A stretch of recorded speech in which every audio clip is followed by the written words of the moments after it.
यौम आज़ादी के मौके पर इस्लामाबाद में रंगारंग शानदार तकरीब का इनेकाद किया गया। इवेंट में परेड, पपेट शो, फ्लूट्स और कार शो समेत रंगारंग तफरीही परफॉर्मेंसेस पेश की गईं। मौसीकी के तड़के ने तकरीब को चार चांद लगा दिए। तफसीलात जानते हैं डॉन न्यूज़ के नुमाइंदे अमीर हमजा से। अमीर हमजा, बताइएगा कितनी बड़ी तादाद में आवाम मौजूद हैं, कैसा जोशो खरोश है?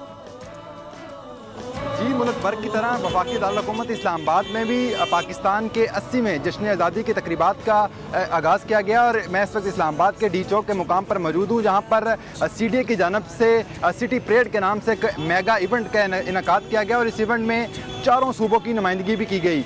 डी चौक के मुकाम पर शहरियों की बड़ी तादाद देखी गई और यहाँ पर CDA की जानब से तकरीबन 4000 से ज़ायद कुर्सियाँ लगाई गई थी, जिस पर इस्लामाबाद और रावलपिंडी की फैमिलीज़ आकर बैठी और उन्होंने इस इवेंट को खूब इंजॉय भी किया। और इस इवेंट की खास बात यह है कि यहाँ पर चारों सूबों की नुमाइंदगी की गई, जिसमें घोड़ा डांस भी शामिल है, जिसमें खटक डांस भी शामिल है और इसी तरह यहाँ पर एक म्यूज़िकल इवेंट भी रखा गया, जिसके में गुलकार सहर अली और उसके साथ निम्रा यहाँ पर आई और उन्होंने अपनी गुलकारी के ज़रिए समा बांधा। ताहम CDA की जानब से ये कहा गया कि ये इवेंट रात गए तक जारी रहेगा और ये इवेंट दिन 5 बजे शुरू हुआ था। चूँकि पाकिस्तान में इस वक्त जश्न आज़ादी की 80वीं सालगिरह के तौर पर मनाया जा रहा है और ना सिर्फ इस्लामाबाद बल्कि रावलपिंडी के भी मुख्तलिफ जगह पर शहरी जो हैं वो बाहर निकल कर इस पाकिस्तान के इस बड़े मेगा इवेंट का इजहार कर रहे हैं।